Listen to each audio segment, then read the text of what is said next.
ternyata ya memang kasih dan cinta serta pengasuhan ibu itu akan memberikan kelembutan gitu. Tapi ayah ternyata itu akan menurunkan role model bagi anak Iya. untuk kemandirian, disiplin, tanggung jawab, daya juang. Itu yang kadang-kadang kenapa generasi sekarang, mohon maaf ya Gen Z ya, Iya. itu banyak yang bilang generasi strawberry. Dalam Yang 1-2 tahun belakangan ini isu ayah ini santer sekali Pak ya, terdengar. Misal kita ngomongin soal banyak kasus-kasus yang kita tahu di sosial media Pak ya. Ada anak-anak yang curhat di sosmed, kemudian Iya. ada juga teman-teman atau Gen Z yang pada akhirnya curhat ke temennya. Berarti kan betul.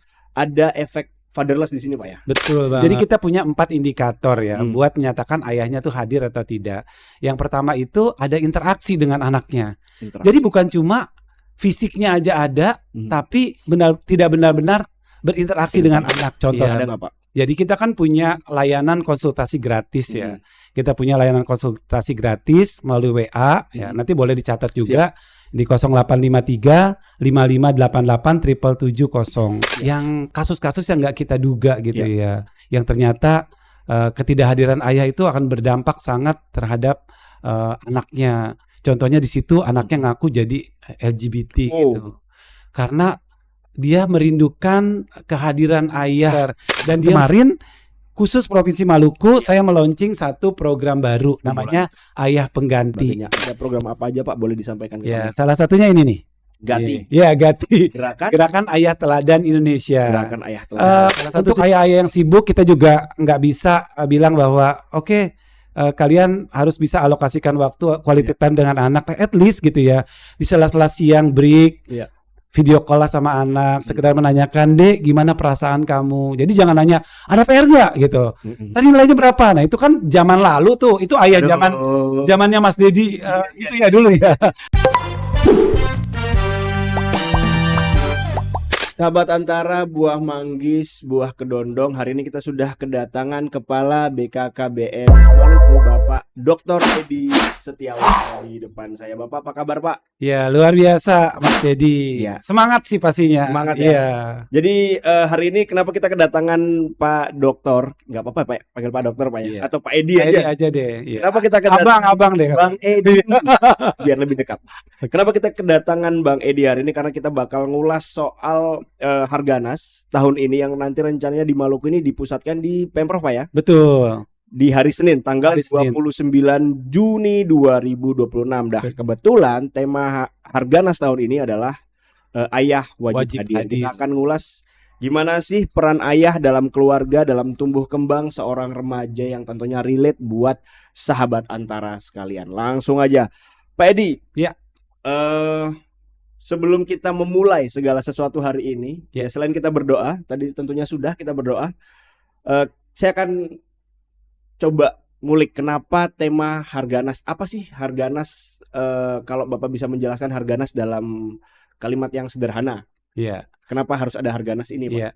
Harganas adalah satu peringatan ya kepada kita gitu di Indonesia. Untuk bisa kembali ke keluarga gitu. Karena memang historinya sendiri kenapa Harganas di tanggal 29 Juni itu karena di tanggal tersebut pemerintah Indonesia menginstruksikan ya para tentara kita untuk kembali ke keluarga setelah selesainya agresi militer Belanda yang kedua. Ya, jadi memang marwah dari Harganas itu adalah kembali ke keluarga. Kita ingin melalui Harganas keluarga-keluarga di Indonesia diingatkan kembali gitu ya, bahwa yang paling penting dari semua yang kita hadapi sehari-hari adalah keluarga. Jadi kita ingin keluarga-keluarga di Indonesia itu punya ketahanan yang kuat sehingga keluarga-keluarganya nanti akan menjadi keluarga yang berkualitas. Seperti itu. Dan tema Harganas tahun ini adalah ayah wajib hadir. Ayah Kayaknya wajib memang hadir. Dalam 1-2 tahun belakangan ini isu ayah ini santer sekali Pak ya, terdengar. Misal kita ngomongin soal banyak kasus-kasus yang kita tahu di sosial media Pak ya. Ada anak-anak yang curhat di sosmed, kemudian ada juga teman-teman atau Gen Z yang pada akhirnya curhat ke temennya. Berarti kan ada efek fatherless di sini Pak ya. Betul banget. Kenapa sih kita memilih tema ayah wajib hadir? Ya, seperti yang Mas Dedi tadi sampaikan ya, bahwa memang akhir-akhir ini kita melihat ya bahwa remaja-remaja, anak-anak kita itu banyak yang perilakunya, mohon maaf ya, itu menyimpang ya. Isu kesehatan mental itu menjadi salah satu isu yang harus sama-sama kita hadapi nih. Iya. Kalau boleh saya bilang perangi bahkan ya. Perangi. Karena itu akan mengganggu kualitas dari generasi muda kita. Ya, kita nggak bisa ini ya menyangkal gitu bahwa mereka lah yang akan mengisi Indonesia nanti 10-15 tahun yang akan datang. Kalau kemudian remaja-remajanya, anak-anak mudanya sakit mental gitu ya, itu tentu saja akan mengganggu kualitas dari usia produktif nanti di masa depan. Karenanya kita ingin dengan tema Harganas Ayah Wajib Hadir ini, masalah-masalah mental remaja itu ternyata disebabkan karena ayahnya itu ada secara fisik tapi tidak benar-benar hadir. Nah, kita ingin melalui tema Harganas ini para ayah diingatkan nih bahwa ayah tuh wajib hadir, karena kehadiran ayah dalam keluarga itu tidak bisa digantikan oleh hanya ibu saja. Karena apa, Mas? Budaya patriarki termasuk juga di Maluku ya, saya sudah banyak berdiskusi ya dengan teman-teman di Maluku, ternyata salah satunya juga dihadapi oleh budaya di Maluku nih, bahwa tugas ayah hanya mencari nafkah, ibu mengasuh anak, mendampingi anak gitu. Nah, ini yang perlu kita luruskan. Karenanya dengan ayah wajib hadir, kita ingin mengembalikan peran ayah yang sesungguhnya agar ikut ambil bagian dalam pengasuhan terhadap anak dan pendampingan terhadap remaja, supaya keluarganya menjadi keluarga yang berkualitas dan bisa menghasilkan generasi yang berkualitas. Waktu Bapak bilang supaya keluarganya menjadi, itu terlintas di otak saya sakinah mawaddah warahmah. Ya, itulah sebenarnya ya makna sesungguhnya. Pak, dengan tema ayah wajib hadir, BKKBN tentunya sudah melakukan banyak sekali penelitian, banyak sekali observasi di lapangan. Ayah saya ada di rumah tapi rasanya jauh. Itu yang banyak dikatakan sama teman-teman Gen Z kita. Menurut BKKBN atau menurut Pak Edi sendiri, sebenarnya arti hadirnya ayah itu kayak gimana? Iya. Secara konkret, Pak. Oke, secara konkret itu terlibat. Jadi kita punya 4 indikator ya buat menyatakan ayahnya tuh hadir atau tidak. Yang pertama itu ada interaksi dengan anaknya. Jadi bukan cuma fisiknya aja ada, tapi tidak benar-benar berinteraksi dengan anak. Contohnya bermain bersama anak, menemani anak belajar. Kalau anaknya masih balita mungkin mendongengkan gitu. Atau misalnya kalau anaknya masih bayi, benar-benar ikut ambil bagian dalam merawat bayinya, bikinin susu atau gantiin popok. Itu dari sisi interaksi. Yang kedua, aksesabilitas. Ayahnya tuh benar-benar bisa diakses. Ketika anaknya butuh untuk bicara, ayahnya ada gitu. Kan yang kita lihat ayahnya benar-benar hadir secara fisik tapi sama-sama main HP gitu. Dia benar-benar ada di samping anaknya tapi dia sibuk main HP gitu. Itu tidak hadir ya. Yang saya maksud itu tidak hadir. Kalau bertanggung jawab, itu ayah di Indonesia udah cukup bertanggung jawab. Karena mereka menganggap memang tugasnya dia adalah bertanggung jawab terhadap finansial bagi anak keluarganya gitu. Yang terakhir, ayah juga harus bisa jadi contoh di keluarga untuk ikut dalam pekerjaan-pekerjaan domestik. Misalnya, ternyata banyak penelitian loh, Mas Edi, yang menyatakan bahwa ketika ayahnya itu mau menyapu-nyapu, ikut jemurin baju gitu ya, ikut ambil bagian lah, itu anaknya juga jadi tertrigger. Jadi ada role model di situ bahwa ikut ambil bagian. Nah, itu juga menjadi salah satu indikator. Jadi tadi hadirnya ada 4 ya, interaksi, tanggung jawab, aksesabilitas, dan juga ikut serta dalam pekerjaan-pekerjaan di rumah tangga. Kira-kira seperti itu. Jadi ayah bukan lagi cuman sosok yang mencari nafkah di luar lalu kemudian pulang tidur dan lain sebagainya. Saya ingat ada iklan ini, Pak, iklan salah satu brand, Pak ya. Saya lupa brand itu, brand pewangi, pengharum atau apa gitu ya. Susu apa? Di situ diceritakan si ayahnya ini orang hebat karena bisa mencari nafkah. Tapi ibunya lebih hebat karena sudah bekerja, pulang ngurusin keluarga. Mungkin dengan tema ayah wajib hadir ini itu juga pengen menghadirkan sosok ayah untuk sama-sama sama ibunya berkolaborasi. Benar banget. Sebagai tim gitu, Pak ya. Iya, namanya pengasuhan kolaboratif gitu. Pengasuhan kolaboratif. Karena Mas Dedi ternyata ya memang kasih dan cinta serta pengasuhan ibu itu akan memberikan kelembutan gitu. Tapi ayah ternyata itu akan menurunkan role model bagi anak Iya. untuk kemandirian, disiplin, tanggung jawab, daya juang. Itu yang kadang-kadang kenapa generasi sekarang, mohon maaf ya Gen Z ya, Iya. itu banyak yang bilang generasi strawberry, Strawberry. yang kelihatannya bagus, kelihatannya kuat, tapi ternyata rapuh di dalam. Dan salah satunya itu disinyalir karena ayahnya tidak benar-benar hadir Iya, iya. dalam tumbuh kembang si anaknya. Bapak kan saya dengar sudah lama mengurusi tentang Gen Z dan remaja Pak ya. Iya, betul. Waktu di pusat Pak ya. Benar. Sepengalaman Bapak aja nih, kita mau tahu sedikit cerita Bapak. Pernah nggak ada cerita unik yang Bapak temukan di lapangan, dampak kalau ayah itu jarang terlibat dalam kehidupan anak? Iya. Ada nggak Pak? Jadi kita kan punya layanan konsultasi gratis ya. Kita punya layanan konsultasi gratis melalui WA ya. Nanti boleh dicatat juga di 0853 5588 770. Iya. Nah, di sana saya lihat banyak sekali yang kasus-kasus yang nggak kita duga gitu ya. Yang ternyata ketidakhadiran ayah itu akan berdampak sangat terhadap anaknya. Contohnya di situ anaknya ngaku jadi LGBT gitu. Karena dia merindukan kehadiran ayah.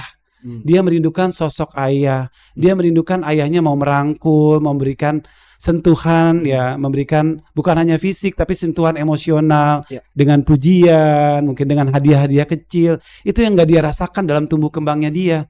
Karena sosok ayahnya hanya ada di balik pintu gitu ya.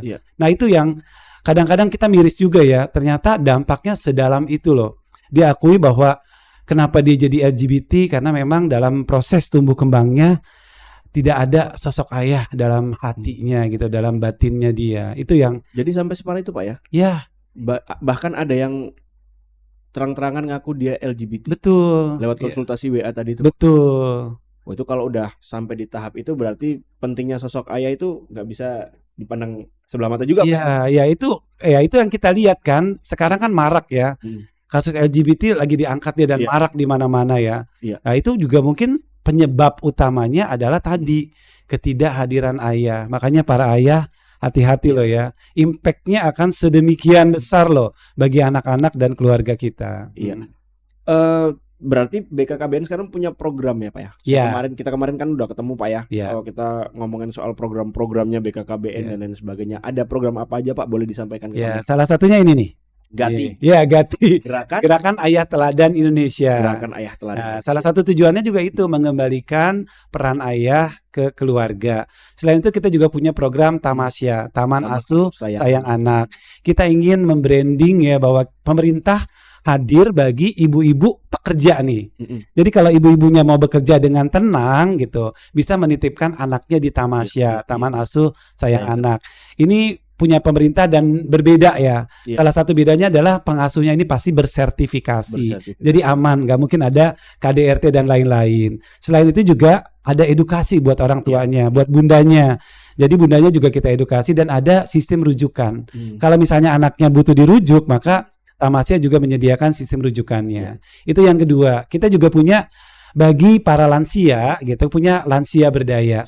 Sidaya namanya. Ya. Jadi kita pengen ya oma opa yang ada di Maluku itu juga masih tetap bisa produktif, masih bisa tetap bahagia di usia-usia senjanya. Nah, melalui sekolah lansia yang ada di Sidaya ini kita ingin merangkul ya para orang tua oma opa yang ada di Maluku untuk bisa ambil bagian berbahagia bersama, berbagi bersama dengan sesama lansia. Kapan hari saya nonton podcast juga Pak, ngomong-ngomong soal lansia yang berdaya Pak ya. Saya nonton podcast juga, salah satu podcast yang udah terkenal lah, Coach Justinus Laksana ngomongin soal bola, tapi dia di situ dia bilang karena dia tinggal di Belanda, dia bilang di Belanda tuh orang-orang umur 60-an masih kerja. 60 masih kerja, di sini orang umur 50-an aja udah merasa dirinya tua. Artinya ada gap semangat yang beda Pak ya.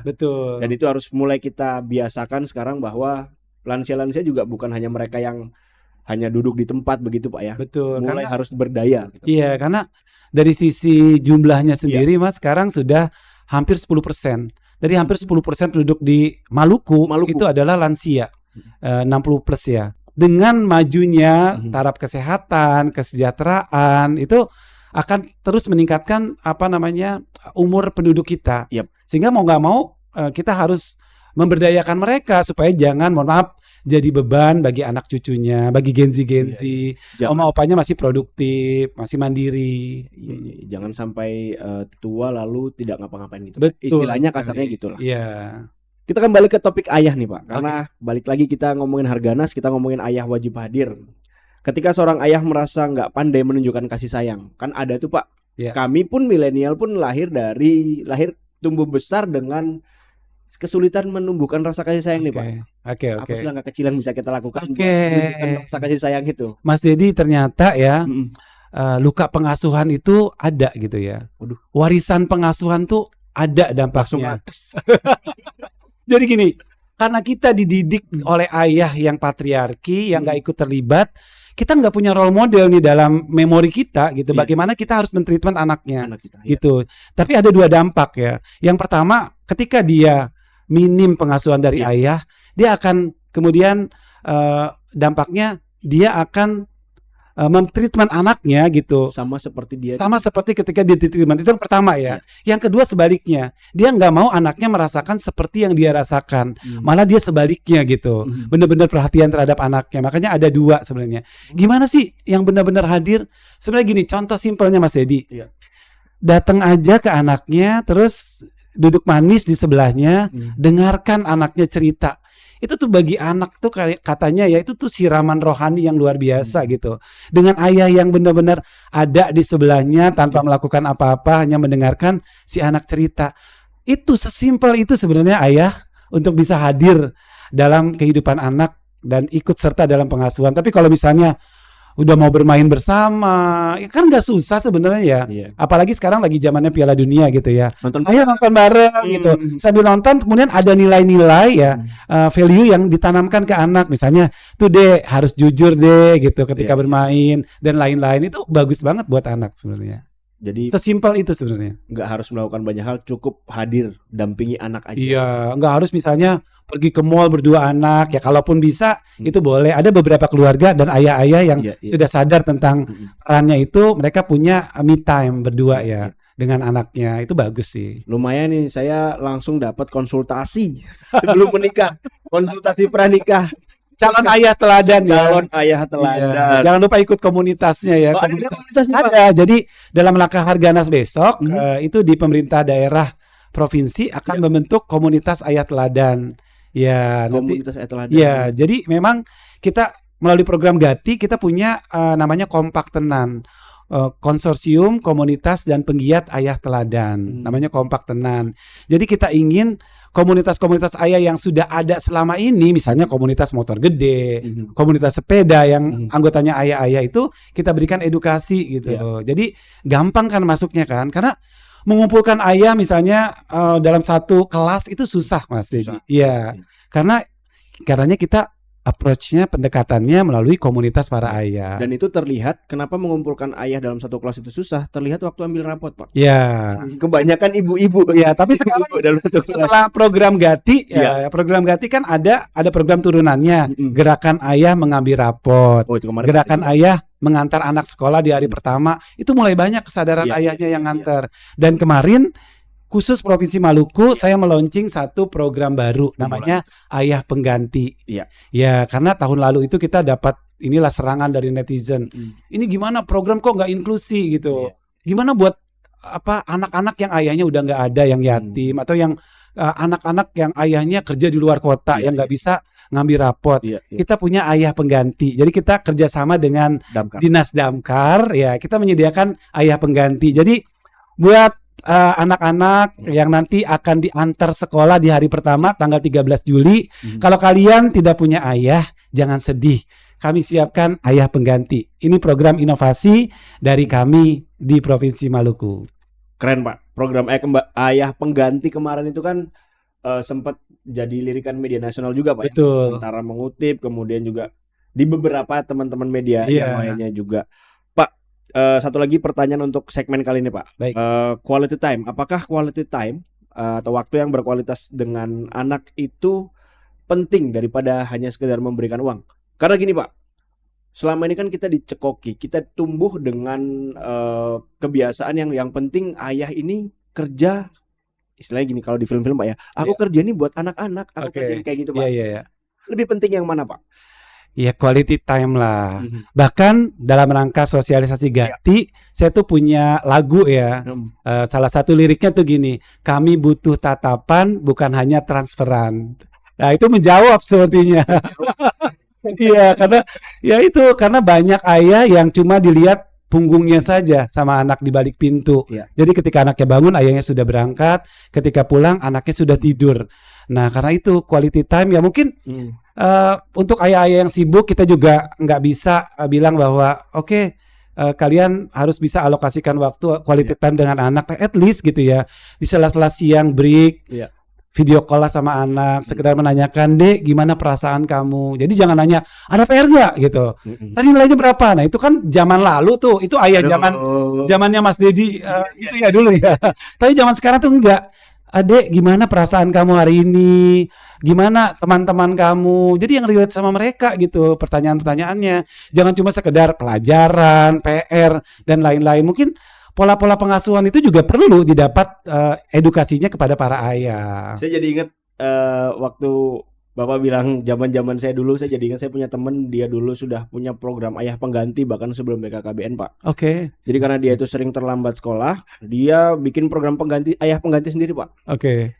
Dia nyogok, ini bukan buat diri ya sahabat Antara ya, dia nyogok tukang becak depan sekolah buat dipanggil ke jadi ayah pengganti. Iya. Banyak tuh itu kenakalan Gen Z zamannya Mas Dedi ya. Jangan ditiru ada Gen Z sekarang ya. Nggak bisa ditiru itu, Pak. Karena saya kemarin lihat ayah pengganti. Wah, kalau gini mah teman saya juga ada ayah pengganti dulu. Pak Sapri namanya, Pak Sapri. Halo Pak Sapri. Terima kasih banyak sudah siap dimarahin sama guru BK kita dulu. Oke. Pak, kita ke segmen selanjutnya. Kita akan ngomongin soal inner child sampai attachment issue. Ya. Bagaimana dampak ternyata pengasuhan yang tidak optimal dari seorang ayah, bukan cuma ibu ya, Pak ya. Betul. Seorang ayah itu juga berdampak ke bagaimana Gen Z ini merasa dia itu inner child-nya kurang masuk, fatherless, merasa punya ayah tapi nggak punya ayah. Gitu. Benar. Gimana Pak Bapak menanggapi isu ya, benar. Tadi memang ketidakhadiran ayah, atau bukan hanya ayah kalau cuma istilahnya kalau inner child, terus kemudian juga orang tua gitu. Jadi teman-teman Gen Z semakin lekat teman-teman dengan anak gitu itu akan nanti impact-nya juga anak itu akan punya trust terhadap kita gitu ya. Jadi semakin kita jauh dari anak, ini bukan karena situasional ya. Jauh yang saya maksud adalah tidak hadir gitu, tidak benar-benar hadir, itu nanti dampaknya juga anak semakin jauh dari kita. Itu nyata sekali ya. Jadi itu isu yang ada saat ini. Apalagi sudah muncul keluarga baru kita nih, jangan sampai ayah bunda itu perannya digantikan dengan yang namanya gadget ya. Karena sekarang isunya itu yang sedang viral, yang sedang hype, bahwa ada banyak peran yang kemudian harusnya gitu ya, sentuhan itu ada ya, yang menyentuh tentu saja emosional, psikologikal dari anak yang nggak didapat dari anak. Akhirnya dia mencarinya di AI gitu ya. Dia punya ada kan filmnya baru nih yang baru personal asistennya itu dari AI. Iya, bahkan apa di AI. Bener. Ibunya itu digantikan sama AI. Kan zaman dulu ya, mungkin ya, zaman saya masih kecil kan, ketika nggak tahu itu nanyanya ke ibu ya. Bu, ini apa gitu, kenapa begini? Sekarang karena ibunya sendiri tadi ya, attachment issue ada, ibunya sendiri sibuk mungkin dengan dunianya, akhirnya anaknya nanyanya ke AI gitu, ke gadget. Nah itulah, hati-hati ya gitu ya, karena mungkin juga ke depannya ya, ketika anak tumbuh tanpa attachment dari ibu dan ayahnya, kita kan akan jadi tua nih ya. Nah bisa jadi nanti juga ada pengabaian dari anak itu sendiri. Makanya juga ada banyak isu, kok ada banyak lansia yang diabaikan sama anak-anaknya. Mungkin itu gara-garanya. Makanya kalau nggak mau diabaikan, silakanlah ikut ambil bagian dalam, dan hadir, benar-benar hadir dalam tumbuh kembang anak. Ini Pak Edi, dari semua case yang tadi kita obrolin Pak ya, bagaimana sih cara memutus rantai pola asuh yang kurang baik ini Pak? Kalau kita mau mulai dari sekarang atau di zaman yang serba berkemajuan teknologi ini Pak. Iya. Kayak tadi bisa AI dan lain sebagainya. Cara mutus pola asuh yang kurang baik ini gimana sih? Iya, sebenarnya pemerintah dengan program-programnya tuh udah mulai ini loh ya, mulai aware, mulai peduli ya untuk isu ini. Salah satunya contohnya kita punya program 1 jam bersama keluarga tanpa gadget 1 jam. gitu ya. Punya program kembali ke meja makan. Iya. Tapi ke meja makannya jangan bawa HP ya. Karena di meja makan kita lihat di mall-mall satu meja makan tapi semua pada pegang gadget gitu. Itu bukan konsepnya ya. Jadi benar-benar kembali ke meja makan tanpa gadget gitu. 1 jam tanpa gadget. Jadi dengan program-program tersebut sebenarnya kita pengen raising awareness ya dari teman-teman, dari keluarga-keluarga di Indonesia khususnya di Maluku bahwa kelekatan gitu itu menjadi bagian yang saat ini sangat eksklusif ya, sangat langka ada di keluarga-keluarga Indonesia. Karenanya mungkin hal yang paling simpel buat dilakukan adalah komit misalnya. Ayo kita makan, nggak usah yang susah-susah deh Mas Edi ya. Dari makan bareng, makan malam bareng aja, itu menurut saya sudah langkah awal yang sangat bagus. Nggak usah misalnya sampai benar-benar yang ikut terlibat dan hadir, tapi at least ada starting pointnya. Contohnya adalah makan malam bersama keluarga. Satu langkah kecil yang mungkin bisa berpengaruh. Berdampak besar bagi ya. Mungkin terakhir nih Pak untuk segmen kali ini Pak. Kalau tadi kita udah ngomongin soal bagaimana peran ayah, peran orang tua dalam pola asuh anak. Sekarang kita ngomongin soal anak-anak mudanya nih Pak. Oke. Dengan banyaknya program BKKBN, banyaknya program pemerintah yang dilakukan, otomatis kita banyak mengedukasi anak-anak muda kita, Gen Z kita. Bagaimana teman-teman Gen Z kami ini bisa ikut berkontribusi Pak dalam menyukseskan program yang dilakukan atau dibuat pemerintah ini Pak. Oke, pastinya kan Gen Z itu lekat sama sosial media ya. Yang kita mohon bantuannya teman-teman Gen Z itu adalah membranding program-program kita supaya diterima oleh sesama Gen Z. Pasti kan Gen Z itu ciri khasnya kan kreatif nih ya. Dan dia nggak senang tuh bertele-tele berlama-lama gitu. Jadi mungkin kita minta bantuan dari teman-teman Gen Z untuk bisa bantu membranding tadi program-program kita, terutama yang kaitannya dengan Gen Z lah. Isu kesehatan mental contohnya. Itu adalah isu yang saat ini saya dengar ya waktu landing di Maluku tuh saya dengar ada beberapa dari Gen Z kita yang loncat di JMP gitu misalnya. Pak, setahun 3 kali tuh. Nah itu kan isu sebenarnya. Dulu mungkin nggak ada kasus-kasus seperti itu yang ya karena apa? Karena tadi dia lekat dengan keluarga dan teman-teman Gen Z juga bantu ya untuk merangkul kembali ayah bundanya. Itulah kenapa BKKBN punya program namanya Genre Pak. Iya, generasi berencana. Generasi berencana sebagai konselor sebaya. Konselor dan pendidik sebaya. Konselor dan pendidik sebaya. Itu program itu udah 20-an tahun lebih loh usianya. Harus dimaksimalkan lagi Pak. Betul. Jadi teman teknologi yang kayak begini, waduh, benar. Tidak bisa dibatasi Pak. Iya. Kami pun milenial akhir ini, saya kan milenial akhir Pak. Oke. 9697. Tadi ngakunya Gen Z. Oke lah, boleh lah Gen Z juga saya Pak. Oke, umur milenial tapi tampang Gen Z boleh dong ya? Ya bersyukur sih kalau masih ada yang begitu Pak. Tapi gara-gara jenggotnya katanya udah tua. Oke, baik Pak. Kita ada di segmen menjelang segmen akhir nih Pak. Kita akan lakukan sedikit game, pertanyaan singkat. Kemarin saya juga, Bapak juga pasti udah nyiapin. Ada hadiahnya nggak? Wah, kebetulan belum. Kalau game sih saya kan ada hadiahnya ya. Kebetulan belum nih. Bapak nanti lihat ke kamera, fokus kamera. Saya akan sekitar 7 pertanyaan dan Bapak pilih satu aja. Cepat. Bisa boleh Pak? Bisa ya? Siap. Quality time atau hadiah mahal? Quality time. Main bola bareng atau anak kerja lembur? Main bola bareng. Chat sudah makan atau video call? Video call. Ayah galak atau ayah sahabat? Ayah sahabat. Gadget atau ngobrol langsung? Ngobrol langsung dong. Satu kata untuk menggambarkan keluarga ideal? Hadir. Waduh. Kalau boleh menitipkan satu pesan kepada semua ayah di Indonesia, apa pesannya Pak? Ayah wajib hadir. Langsung pakai tema harganya 2026. Baik Pak, mungkin sebelum kita closing ada nggak Pak promo atau program-program BKKBN Maluku yang mau disampaikan? Boleh langsung disampaikan Pak. Oke, baik. Buat keluarga-keluarga yang ada di Maluku, kami Kementerian Kependudukan dan Pembangunan Keluarga /BKKBN hadir bersama keluarga-keluarga di Provinsi Maluku. Kita ingin bahwa keluarga-keluarga di Maluku punya kualitas yang baik.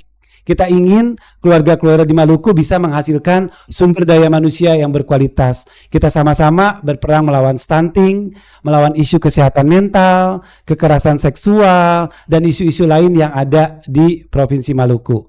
Kami percaya kami sebagai pemerintah tentu saja tidak bisa bekerja sendiri.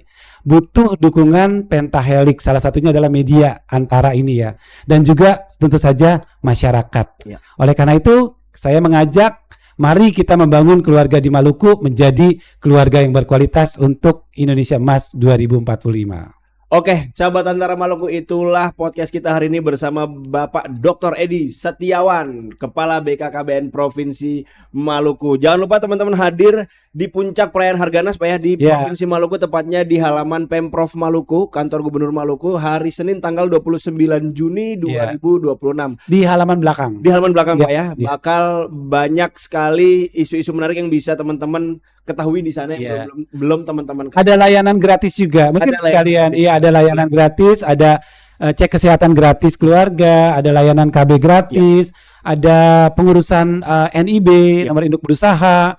Kemudian ada juga KTP digital ya, dan juga ada booth-booth dari sponsor kita. Jadi itu akan menarik dan kita juga pemerintah akan memberikan sumbangan sembako kepada 100 keluarga beresiko stunting. Sumbangan sembako ini tunggu ya. Iya, tapi bukan buat semua, maksudnya hanya untuk 100 yang memang sudah dipilih sebagai keluarga beresiko stunting ya. Baik, terima kasih Pak Edi atas waktunya. Mohon maaf ini mengganggu hari Sabtunya. Sahabat Antara, itulah podcast kami hari ini. Saya Didi Aziz pamit undur diri bersama Bapak Edi Setiawan. Semoga podcast kita hari ini bisa memberikan insight baru buat Gen Z, terutama buat calon ayah, calon orang tua nantinya. Saya Didi Aziz pamit undur diri. Wassalamualaikum warahmatullahi wabarakatuh. Sampai jumpa. Terima kasih.